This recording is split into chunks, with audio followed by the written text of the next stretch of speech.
Welcome to the fourth section of the course.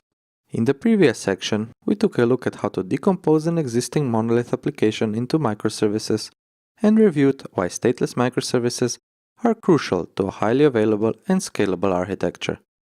We then continued on with developing our application.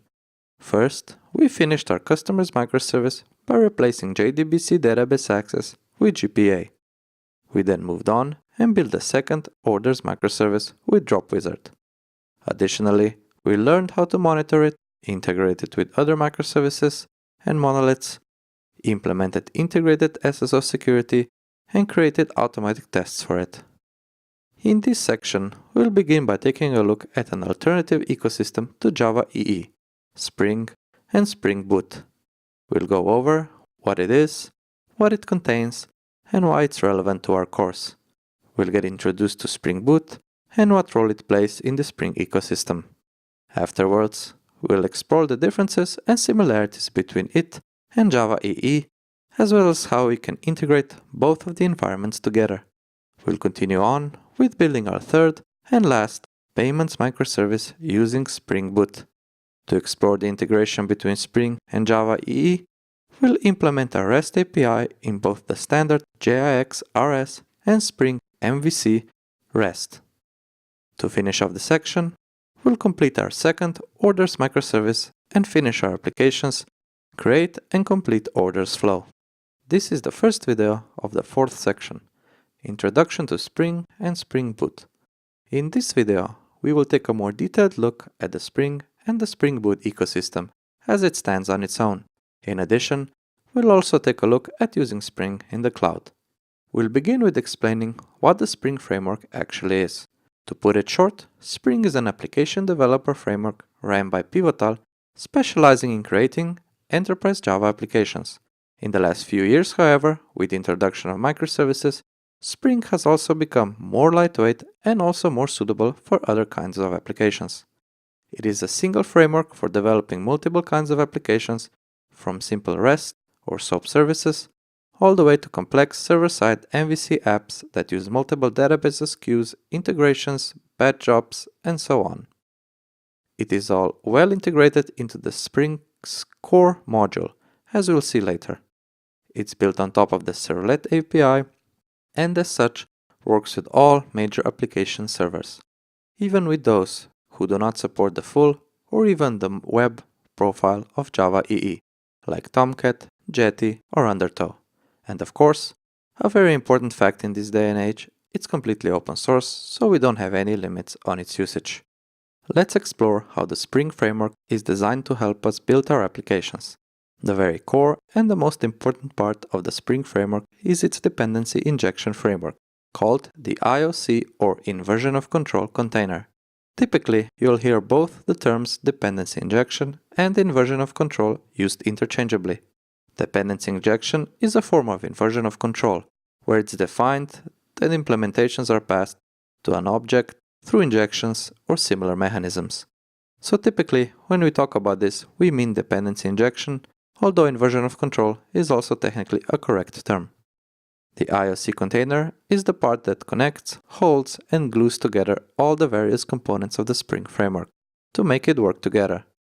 Think of it as CDI, but for Spring. We can say in a way that the IOC container is Spring's CDI. Only here, it's the center of the framework and has been from the start, and not a semi-optional addition, which CDI can be for Java EE. The IOC container controls the lifecycle and dependencies of all beans in the framework and user code, similar to other dependency injection frameworks, such as scopes, interceptors, and so on. As mentioned before, it's built on top of servlets in order to facilitate web access and server web content. And as we'll see later, every module is built on top or around and uses the IOC container in order to properly integrate into Spring. And Spring has a lot of modules. The two main categories of modules which are used the most are the web and the data access and integration categories, which contain modules to use, for instance, JDBC, transaction, OREMs, servlets, WebSockets, and so on. As you can see, they're all built on top of the core IOC container, which integrates it all together through dependency injections. These are only the most basic ones. The Spring ecosystem has grown a tremendous amount and now has many official supported modules or projects. You can see a number of them here, like Spring Batch to handle batch processing, Spring Security for advanced security mechanisms, Spring Web Services for SOAP Web Services, Spring AMQP and Kafka for messaging, Spring State Machine, LDAP, Social, and so on. All of which is neatly integrated together through the IOC container. In addition to the conventional modules and projects, Spring also has a set of tools named Spring Cloud. These tools allow us to use modern, common patterns in distributed systems, or in other words, the cloud. It helps us to significantly reduce boilerplate when implementing these modern cloud patterns. In contrast to the main models, these projects are typically popular libraries with custom integration into the Spring IOC container. Such patterns include distributed configuration, service registration and discovery, load balancing, circuit breakers, and so on. All of which are becoming more and more important for building cloud-native applications, and you'll be hard-pressed to find these in Java EE.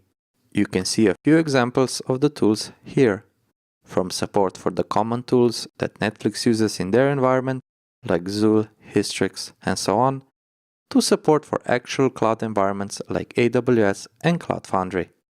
We can see that the ecosystem has grown large and is quickly evolving. How about microservice support? This is where Spring Boot comes in. When talking about Spring Boot, we're usually referring to the combination of a Spring app and an automatic bootstrap, which is where it gets its name from. Spring Boot is a tool for creating standalone, self-contained Spring apps.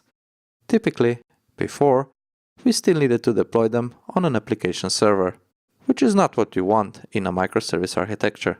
However, makes it ideal for building microservices, as everything is embedded alongside the Spring app. In addition, it also automatically configures Spring, so we don't have to. Spring Boot also includes exclusive features that you can't get with normal Spring, which are more geared towards microservices, like metrics, health checks, and external configuration. In our example, we'll configure the health checks to work with Drop Wizard's health checks.